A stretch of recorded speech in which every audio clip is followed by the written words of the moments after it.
You still can have the, if the public wants to come in and view it, you can do it live.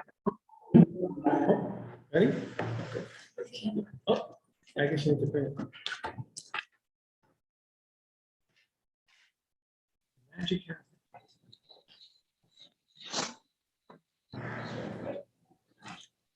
I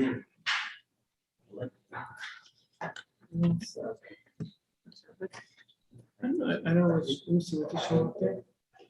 I don't think it's up, I gotta put the camera in, so, right? Did I put the camera up? No. Oh, all right. Okay. All set? All right, you ready to go? All right, let's go. Okay. You in this meeting, Madam Clerk? Madam Clerk, right? Great, okay. Welcome, everybody. Good evening. It's Wednesday, February 9th, 2022. This is the City Review Charter Commission regularly scheduled meeting. We're going to call this meeting to order. Madam Clerk, could you do the roll call, please? Chairman John Iglesias, Present. Vice Chairman Oscar Vargas, Present. Councilwoman Carmen Castillo, Present. Commissioner Brian Principe, Present. Commissioner Nina Pande, absent, Commissioner Mackie McCleary, Present.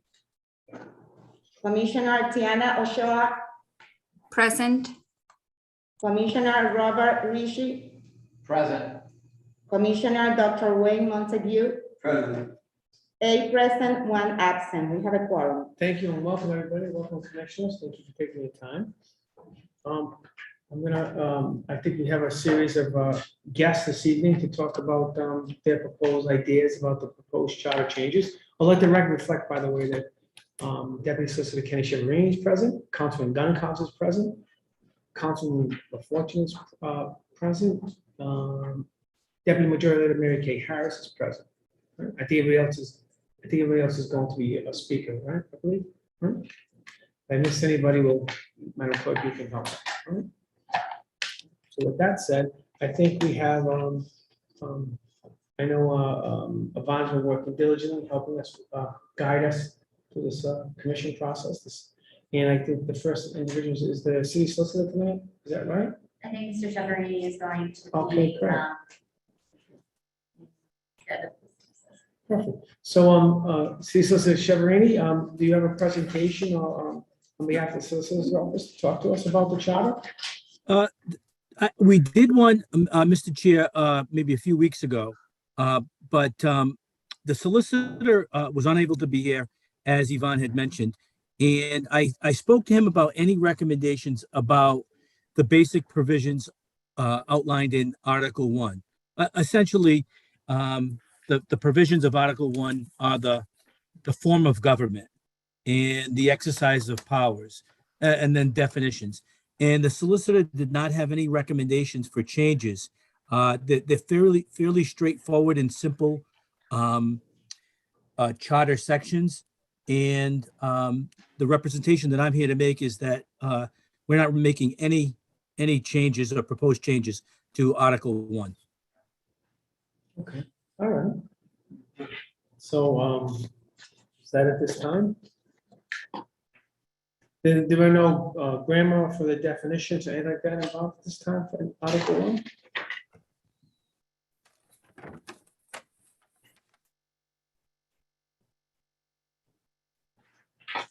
Okay. Do you want to go into Article 2? Excuse me, Commissioner members, do you have any questions?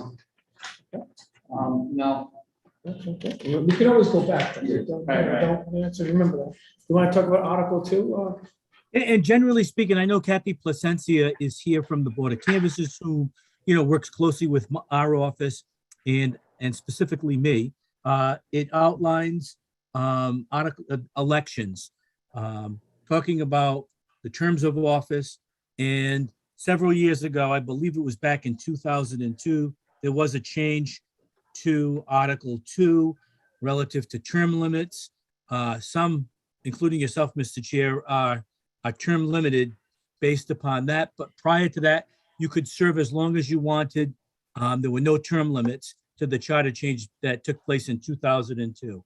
It also outlines the Board of Canvassers, their duties and responsibilities, wards and boundaries, and I know it's a future discussion to if the council, if this committee is looking to make recommendations to add council persons at large, which we'll take up, I guess, at another time.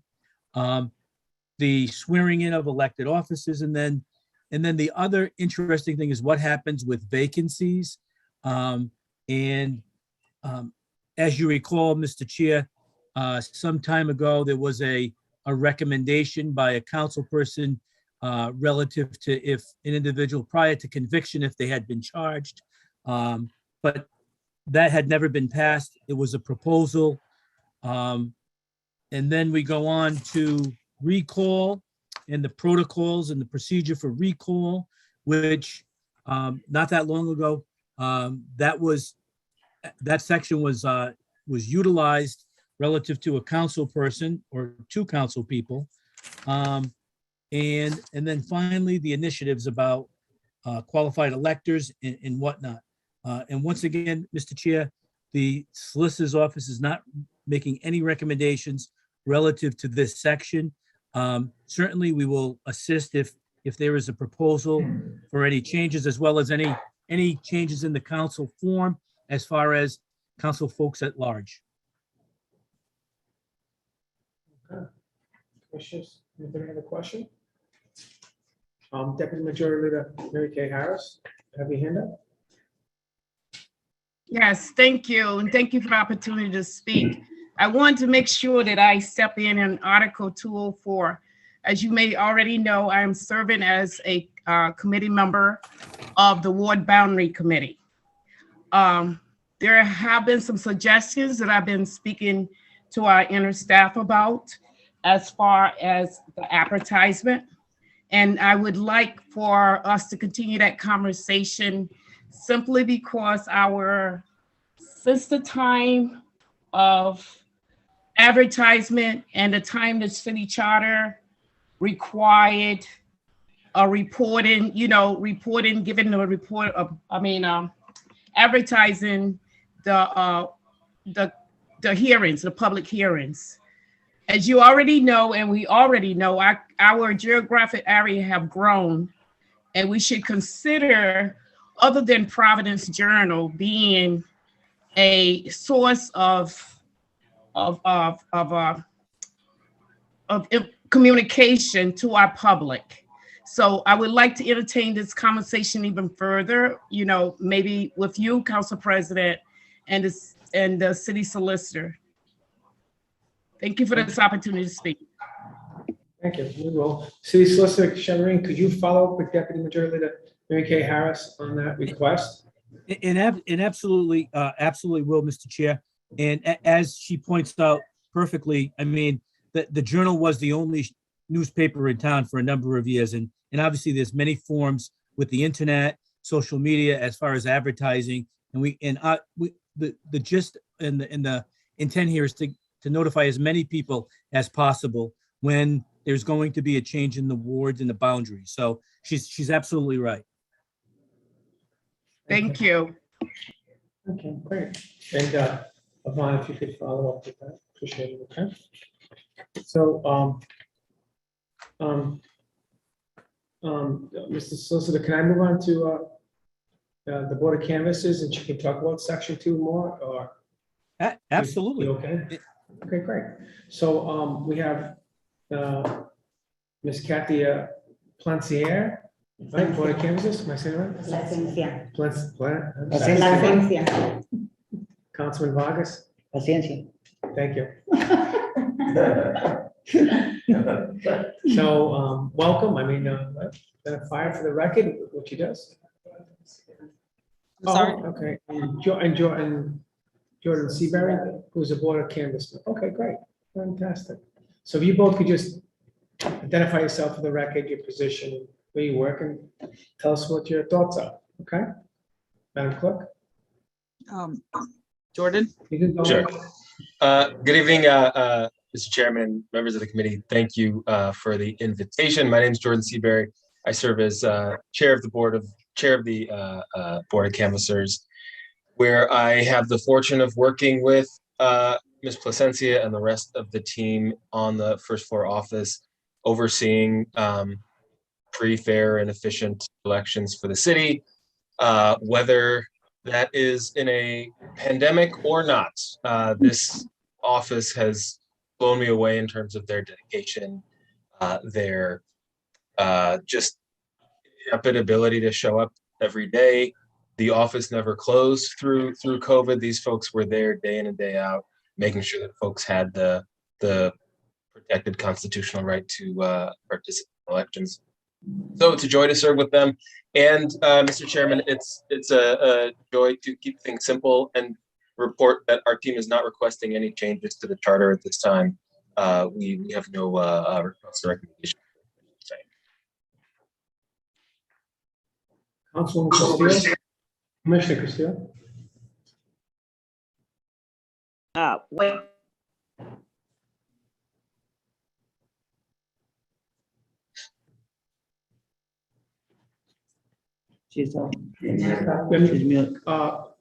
Councilwoman, you're muted. Please unmute yourself. okay. Do you hear me now? Okay. Yes. I remember when we changed the charter, I win the special election and we want to make sure like people, I served it for 3 years. So I want to, because I have that question and nobody can give me the answer really clear. See, I can run it again or I'm done. I want to, like the Board of Election to answer that question for me because first of all, I win the special election and they say, 3 term is 12 years. So I have only 11 when I be done. So that's just really clear. Like when we create that is people like me can be running again. And some people say yes, some people say no. I want to make sure like, what is that? So, answer? Majority Whip Castillo, know what we'll do is because that's a specific type of question. I'm going to ask the city solicitor to talk with the Board of Canvassers, and can you get her an answer to a particular question? Right? I don't think you're prepared to say it right now. It's an interpretation of the term limit charter provision, and particularly dealing with her particular case. Okay.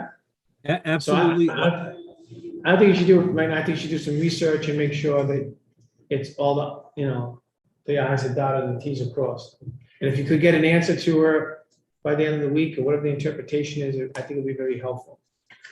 I'll talk to Jordan and Kathy to see the Thank you. specifics. And Mr. Chair, we will get her an answer. Thank you. Thanks. Okay.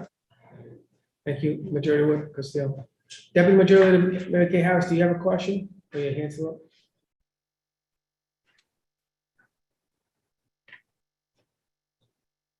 No question. Okay, I'll say, can you lower the hands of the deputy and the Majority Whip? Can I do it? He keeps jumping up on his own. I have really nothing else to say, but all right. Thank you. Thank you. Great, thank you. So, commissioners, do you have any questions on this item? I do, but Commissioner Ritchie? it may not be appropriate for the charter review for the ward boundary, but on the issue I want to raise is that downtown Providence is becoming a neighborhood, a residential neighborhood. And it is in 3 or 4 wards, it's broken up. And while those council people do a great job representing their wards in the piece of downtown is somewhat of an orphan when it comes to having a council person dedicated to that area. And so I don't know if that's something it's definitely something that should be addressed by the ward boundaries. But should it be defined as a neighborhood? The solicitor, because it's never been considered a neighborhood. There's always empty buildings at night, right? So, I mean, if I can give you a little information. I know the latest information about the city itself and in general, the census went up to about 192,000, 70, something like that, 75, 76. And the one ward in particular grew the most was actually Ward 12. Right. Ward 15 grew second, And then the ones that lost the most population, and they're like, wait, it's now, it's actually Ward 13. They lost the most, and then, Right. and a little bit in Ward 9. So those are, it's only 4 wards actually had a major impact in general of population growth. And I believe Ward 12 is picking up that downtown Well, revenue. it picks up a piece, Ward 1 picks up a piece. Yeah. Down near the water. I don't know if 10 comes up towards the Gary Courthouse, and Ward 13, does it cross over 95 down into? But they lost, Ward 13 lost, they need population growth. Right. So I don't know how that plays out. So maybe a bigger piece of Ward 12 becomes But I more of downtown. I think that that's a valid question, and I suggested that, and if you could, Mr. Vaughn, if you could connect him with the group, and by the way, with the consultant, and have him get an understanding what it's about. We work this one, by the way, any commission wants also get a review by the consultant, they have a PowerPoint, the whole nine yards. Will you please Mr. connect President. them? Yes. May Deputy I, as someone that's serving on the ward boundary committee, this, Yep. the conversation just started on Monday, the 7th. And the consultant just came to the table. We are doing public meetings round and about different parts of the city. We have a website already set up for the ward boundary. You can find almost all information. You can find the information on where your ward is right now, what it looks like, and what it, you know, and no maps have been drawn yet. So this is an opportunity for you to get involved. I'm so glad to hear you talk about that. That's the time for me to throw a commercial in. Thank you, Mr. President. It was commercial. I sit on the ward boundary and I have to do that. Also, we have a great leader, Jessica Sigler. You can contact her and she will personally give you some information. Yvonne knows that. We will speak soon. Fantastic. Good. But if I can get back a little bit, back to this, if I could. Solicitor, you mentioned about vacancies in the elected offices, and you touched upon if elected office gets, the thing is that unless they're convicted, right? Correct. That, because the conviction, because it's just because someone's indicted doesn't mean they're guilty of anything, and that's the reason, that's the litmus test, right? That's the point. Exactly. Okay. And Mr. Chair, just to point out, make 2 points or 3 points, and you're well aware of this. Most of the mandates are statutory, and the Board of Elections, State Board of Elections, as well as the Secretary of State dictates most of the election stuff and the requirements. The issues with vacancy and recall were actually in the past few years.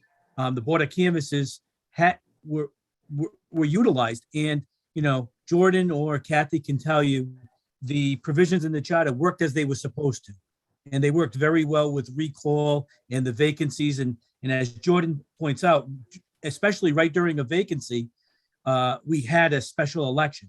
We've had several recently. Yep, okay. Also, Nina is I'm sorry? Nina is present. Need a plan. Nina is present. Oh, excuse me, Commissioner Anita Ponda is present. Thank you.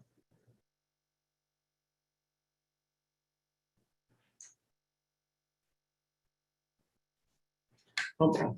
I think you should also look into, and I don't look into that, but if you can look at section 207 and just go through that process, and we can come back and talk about, because there was questions about how that process and if I correct me if I'm wrong, it's still, when you look at the enforcement 207, you still need to have 2/3 of the entire council to deem it vacant, but if 2/3 don't, then it falls. Is that correct? That's correct. Okay. All right.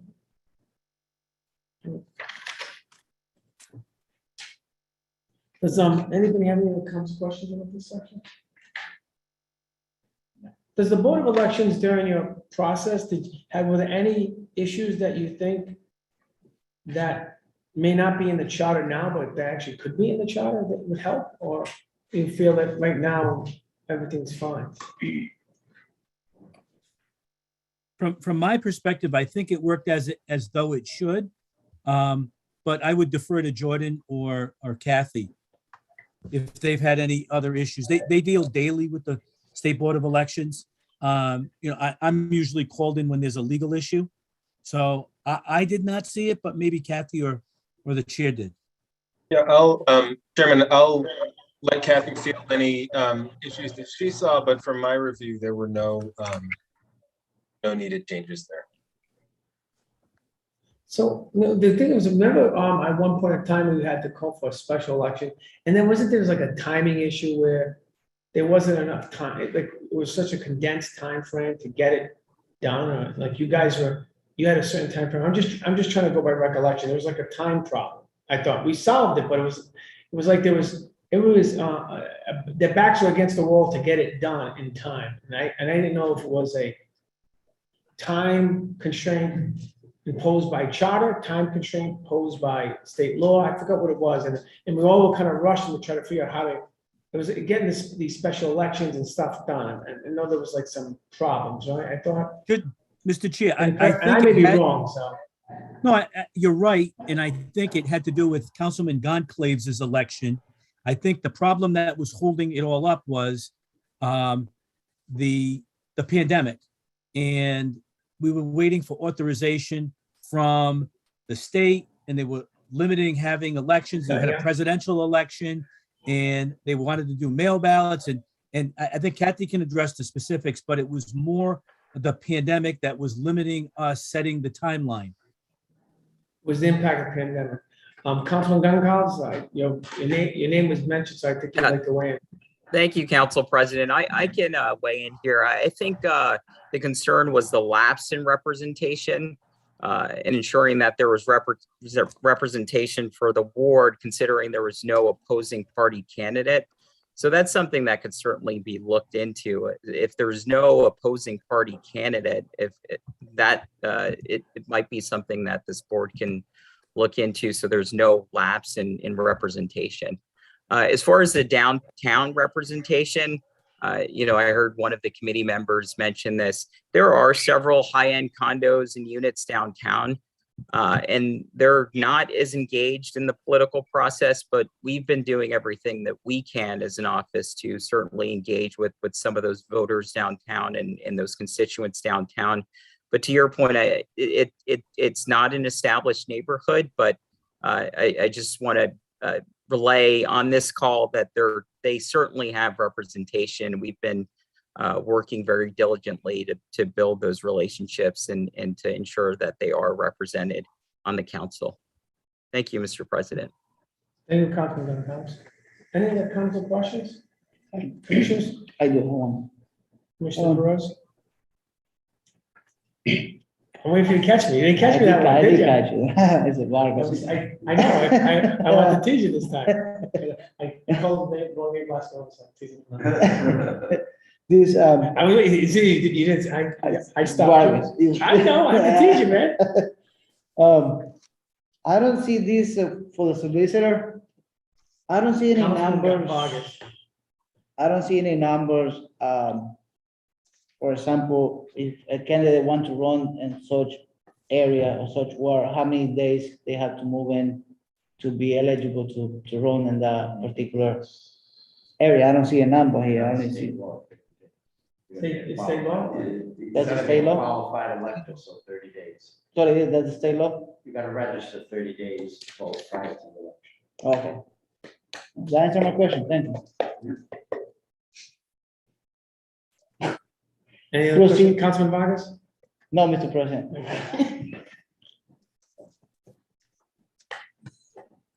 Any other comments, questions? All right, so then we're on to next, about any other comments, questions by the members?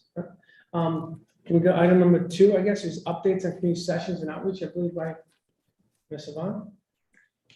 Yes, so we had a very good meeting yesterday. Commissioner Hanley, Commissioner Ochoa and for myself and several members from the council office team, communications and chief of staff Jim Lombardi joined in as well to talk about our community sessions, outreach and engagement. And so we have some good plans moving forward for how to get people more engaged, involved, interested in this charter review process. One of the items that was requested last time was sort of a suggestion box where people can submit ideas. I have created a comment form that we are making a few final refinements to, and that will be going up on our website. We can promote that through social media and other means. That'll also be available and translated into Spanish. The city clerk has done some quotes on translating the entire city charter into Spanish. So it looks like we're gonna be able to move forward with that. Great job. Thank you, Claire. And as far as the community sessions themselves, there was an interest expressed by Commissioners Kande and Ochoa about having at least one be in person. Right now, we've had initially scheduled all of them to be virtual, but felt like it was important to offer at least one as an in-person session for those who have more access and ability to attend an in-person meeting. So we believe the last session, the one that was going to be on the school department, will be an in-person session. Still can focus on the school department, but will also be open to other areas of the charter for people to comment on. And the date may possibly change on that one. It may get moved to Saturday or an evening, just to provide a little bit more options for the public to participate. And we talked a lot about the different outreach and engagement opportunities we have around that. So a few of the things that we'll be doing for the community session specifically, much like we're doing actually the Board Boundaries Committee, creating physical flyers, you know, in addition to all of the digital media and digital outreach that we're doing, you know, just good old fashioned flyering in multiple languages. And all of our typical comms team efforts from press releases, Facebook ads, social media, pushing out messaging on those, as well as Spanish language radio. So we'll be working on all of those. Nina and I, Commissioner Kande and I will actually be working on kind of putting together some fact sheets to, and sort of engaging language for people, like why you should care about charter review, why it's important, and we brainstormed about different ideas. So absolutely welcome all of the commission members' ideas and input on that. Any ways to like really just get the average person interested in revising the city's constitution. So we will be working on that, also PSAs potentially on the radio, and thinking creatively about alternative media outlets as well. One other thing I really wanted to highlight, and I'll be sending this out to the entire commission, is we started a stakeholder list, and that's going to be really important when we start advertising and promoting the community sessions, so that we're really tapping into the networks of a large array of stakeholders.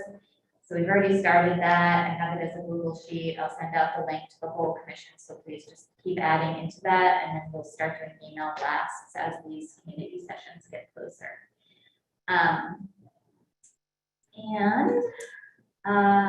I think those are the highlights. And I don't know if commissioners, Candy and Joe, have any additional items to add in there about our conversation. But that's where we're at right now. Any questions by the commissioners? I have a comment. Montague? I'm so pleased that you're taking it seriously and doing the job. And this community outreach is very, very important. So in my eyes, everybody has a voice. And what you know is great.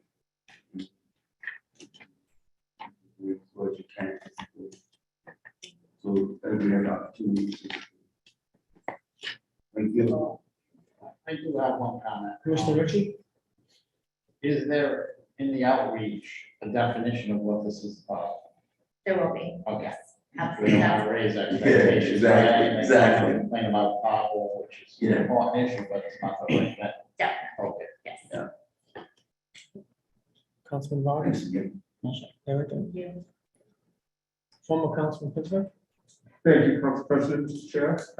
So when you're talking about the in-person session, and for that matter, we're talking about at least one, right? So that means that we're holding up the possibility that we can have more. And are we also, was there a discussion about the location of where that public session would be? We didn't pick a location specifically, but obviously we want it to be a larger venue, an accessible venue.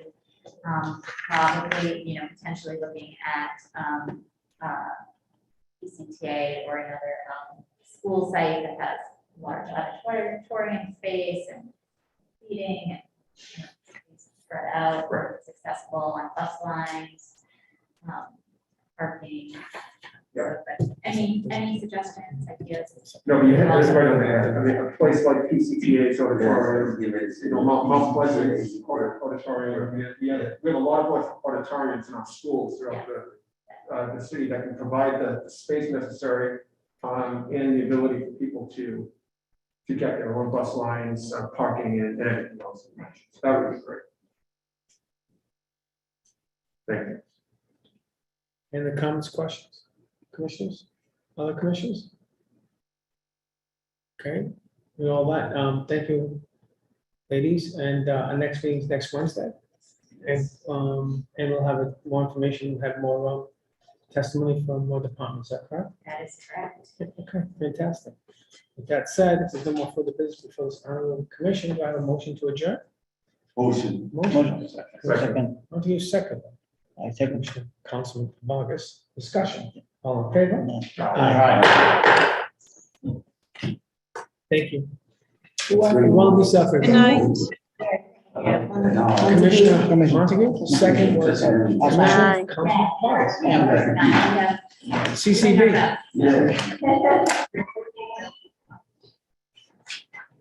I made a mistake, the last meeting I had, I called him. We off the record? Yes. I called him Councilman Perez, because